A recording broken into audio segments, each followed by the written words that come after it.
In this video, I'm going to cover 7 different luge reels that I fished with this past tournament season. Let's go.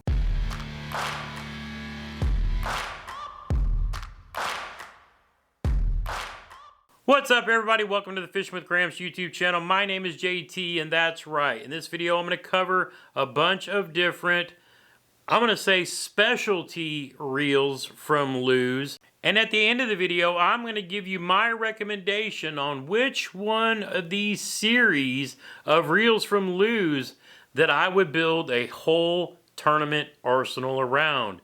So let's get to it. The first being the luge HyperSpeed LFS. This is a different beast. The frame should look very familiar. I think it's built on the same one that the KVD series of reels are. A little bit brighter red, but the big thing about this one is the gear ratio. The gear ratio. What could be such a big deal about the gear ratio, Gramps? It's a 9:5 to 1, bringing in a whopping 40 inches of line per handle turn. Now, what would you use a reel like this for? Well, I'll tell you what I used it for. Throwing those topwater, whopper plopper, choppos, those ones that you got to get going. Be even good for a buzz bait. Something that you know you got to keep it moving along the top of the water and take up that line to keep those little propellers turning all the way back to the boat. You could also use this for jerk baits, giving it long jerks, but taking in all that slack line during your pauses with little to no effort. This thing's got 10 bearings in it, 9 plus 1. It's got that P2 super pinion, making this reel extremely, extremely smooth.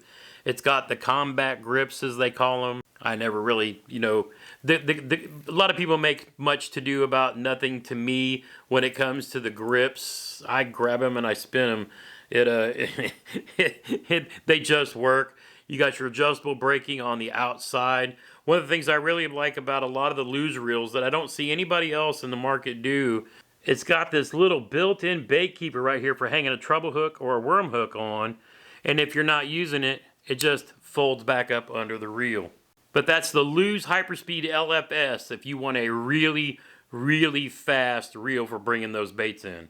Next up, a reel I've talked about in the past, the Luge Pro SP skipping and pitching reel. Man, it's hard not to talk about this reel. I actually did a separate video on this a couple of years ago. Still one of my favorite luge reels. I'll drop that down in the description below. But the great thing about this, shallow spool, only holds about 50 to 60 yards of line, but it's great for skipping and pitching those jigs and those soft plastics up under overhangs, under docks, and all that stuff. This thing's been out for a little bit. Annie Montgomery made it famous. One of my favorite all-time reels. But honestly, with the shallow spool, great option for beginners to bait casting because it doesn't hold a whole lot of line, but it's got enough that you won't spool it when you're making long casts. The Luge Pro SP, one of my favorites. They make this in a 7-gear ratio and an 8-gear ratio now. For my deep crankbait game this year, those KVD 5XDs, 6XDs, deeper diving crankbaits, I turned to this Luge Tournament MP in a 5-gear ratio, which let me really bomb out long casts, but that slow retrieve really helps that crankbait dig into the water and get down to the depth that it's supposed to be. As with most of the luge reels, you got your adjustable braking on the outside, makes it nice and easy to adjust depending on how much wind you're dealing with. But the Luge Tournament MP really does a great job. Especially, it's a little more affordable than a lot of the options out there. This is one of those reels, they put at a price point where somebody can build an arsenal around it. If you're going to fish tournaments and you need to have a whole bunch of reels, it's very good, high quality, solid reel, won't let you down. Next up, and a little more specialized, is the Luge Custom Pro Shallow Spool, which again only holds 40 or 50 yards of line. Of course, you got your adjustable brakes, got a carbon fiber looking handle there. But again, for me, a very shallow spool.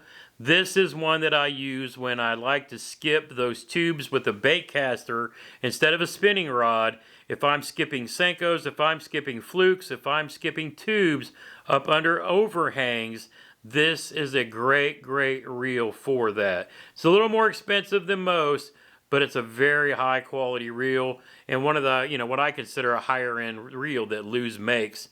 But again, this is like the Pro SP on steroids. Next up is the spinning version of that, the custom Lite shallow spool. You can see by its gold accents, this is great. Now at first I thought, what do I really need a shallow spool on for a spinning rod? This is for throwing those really lightweight Ned rigs. The very small head, I think 1/32 of an ounce with those tiny little crawl baits or, you know, the little Ned Ochos, things like that. Super lightweight.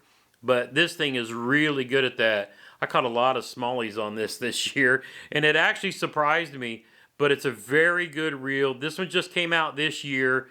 I've probably got a few months on the water with it, but I mean, for what you get, the bang for the buck, with the shallow spool, and it makes it nice because one of the things I learned this year, when I go back and forth fishing different, let's say Bassmaster tournaments, one minute, the first one I did, I was up on the Susquehanna River. We're chasing smallmouth bass, and I'm throwing light line, 10-pound, you know, braid with an 8-pound fluoro leader.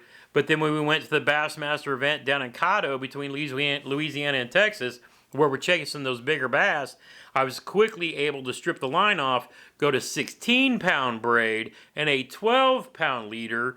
But I wasn't filling up a big, large spinning reel spool, so this makes it nice for quick line changes if you're you know, going to customize your line based on the kind of fish that you're going to be fishing for. So that's one of the cool things about this, with it being a shallow spool.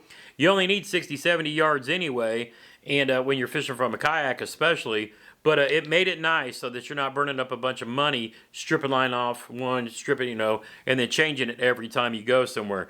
The shallow spool on this is a great idea, and I think something that we might see more people get into down the road. And last but not least, if I were going to build a full tournament arsenal of Lew's reels, I'm a Lew's fan. If I wanted to use all Lew's reels and I wanted one type, to me there is no other option. Now don't get me wrong, I have played with the highest end reels that Lew's makes. I started out, my very first one was a Pro TI, had it on my old chatterbait rod, the Mojo Bass Glass. Then a year ago when they came out with their highest end reel that they ever made, the Elite TI, I got that one and played with it as well. But I have to say, my heart will always belong to the Lew's Hypermag. And I had the original Hypermag, and that was one of the first ones that I got. Actually bought it off of Brian Latimer, but this last year they came out with the Hypermag version 2. And of course, I had to get one. Well, I didn't get just one. I got the casting and I got the spinning. These two reels are absolutely phenomenal.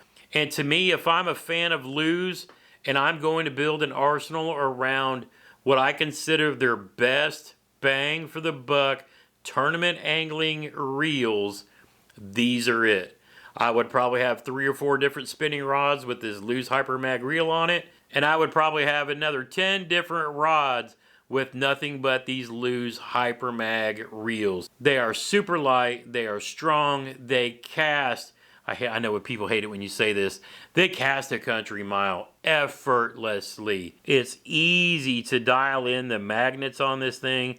And again, this reel is super lightweight. Both of them are. They balance phenomenally on rods. I actually had a conversation with Tom at Lew's earlier this year where I was telling him, I was like, man, I wouldn't be afraid to take these and put these on my G Loomis GLX rods and fish a whole tournament season with them. They are that good. They are phenomenal reels for what you get for the money. That is 100% for sure. Now, Lew's came out with another new model this year, but I haven't been able to get my hands on it yet. Thanks, Tom. But it's supposed to be coming out over this winter, and it's their new magnetic brake systems. It's supposed to be super smooth, super long casting. You've seen all the commercials and their pro staff people using it. Unfortunately, I am not high enough on the food chain to get one, but I'll probably pick one up over the winter and play with it in the springtime and see what we think about it then. If you want to check out the video I did with the Lew's Pro SP for skipping and pitching, I'll link that right up here. If you want to check out the first Lose Pro TI I ever bought, paired it up to make my dream chatterbait rod, I'll link that one right here. If you like videos like this, be sure to hit that thumbs up. It helps YouTube promote it out to people looking for videos like this. Join the Fishing Fam. Hit that subscribe button. Doesn't cost you a dime. Drop me a comment down below if you got any questions. And as always, get outside when you can and make some memories. One cast at a time.